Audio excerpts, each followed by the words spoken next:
Hello, friends. This is an interesting topic, the death of the author. I don't know. I already recorded a whole video discussing it, and it turned out to be way too long. So I'm going to try again, but I'm going to cut a lot of junk out. And I have a very bare bones outline in front of me, so that way I can maybe be more organized. So I want to start with this. I don't like modern art. I'm not going to go as far as to say it's not a real art form. I'm not qualified to say that. Although I'm tempted to say that, I'm not qualified to say that. My idea of art is that it's a communication, right? Like, the author has something that they're trying to say to you, they're trying to convey to you. And the artwork is just the means in which they are doing it. Whereas modern art doesn't really fit that.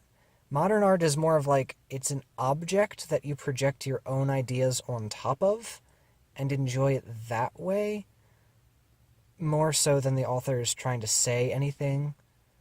Some people, that's what Up to Pluto's Sky was. The author wasn't trying to communicate anything. So it's like you come to your poem with your own biases, your own experiences, and just have that fed back to you. I'm not interested in that. So for me, I keep the author alive. In fact, I think immortal would be better than dead, because when you're writing a book, you write that over a finite amount of time, and the book sort of reflects who you were when you wrote it, and that you from the past is kind of immortal, or at least their mortality is tied to the book. The person who they become after is different from the person who wrote that, but a past piece of themselves becomes immortal. Ray Bradbury was a human who changed over time, but his book Fahrenheit 451 tells us what he was afraid that society might become, and that's his message to us. It's a sci-fi book, but it's this is what society could become, and you can tell because of the things that happen that it's something he was afraid of.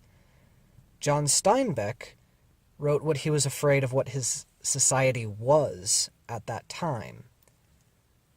And I think it matters to the book that the author interviewed real life people from his culture and used those interviews to inform his writing. I think that matters. I think it matters that Sue Monk Kidd is a woman, right? She wrote The Secret Life of Bees, which is a book about the feminine experience, I guess. You'd have to read it. It's one of those books where the curtains are blue for a reason. The moonlight shining on water droplets looks like milk for a reason, right? Milk is something that's very closely tied to femininity, because it's something women can do and men can't. Right? And if if the author of The Secret Life of Bees was a man, I would no longer trust the book. You wouldn't have to change any of the letters, any of the words. I would no longer trust the same book that I read and enjoyed. Just because I do think the writer's perspective matters. I'm a pacifist. You never kill people. Not even the author. I think it is a little bit different if it's practical, right? If you're talking about the writing of the law, I guess you just interpret it however is practical. It's more than a communication, it's a set of words that we're supposed to live by. Speaking of a set of words that we're supposed to live by, how do you all feel about the death of the author in regards to the Bible? I think I want to continue this question for another month. I would really be interested in your guys' take. First of all, are we talking about death of the author as in the death of God, or as in the death of Moses, of Isaiah, of Saul, Paul? Who are we talking about when we're trying to because the Bible is a book that has a lot of paratext. I don't think it's a good book without the paratext. There's a lot of cultural nuances that, and Sunday morning the pastor is talking about a 2,000-year-old culture because the culture in which the Bible took place matters, and the people who wrote the Bible matter. I think one of the more interesting consequences of this is the idea of Satan or the devil. Is Satan real? Can you say from the Bible, like if we were to regard the Bible as truth, can we say for certain that Satan is real?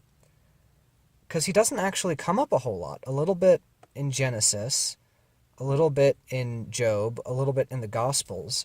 Some people would say Revelations, but the Antichrist is actually Nero. I'll link a video that explains why 666 specifically refers to Nero. And I think there's another book in the Old Testament talking about the morning star that thinks it's better than God. That's in reference to a human king that died more than 2,000 years ago. That's not a reference to Satan, although it has been interpreted as such.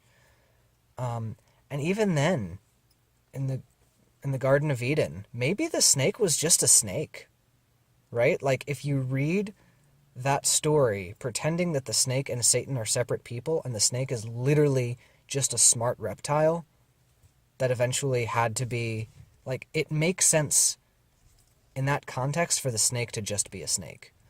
The Gospels, it makes sense that Satan is Satan. But even in Job, it could be, it's possible that some things were lost through translation, and Satan isn't necessarily a character, but is just a description of a character whose name isn't given. Is there biblical evidence for Satan? I don't know or care, honestly.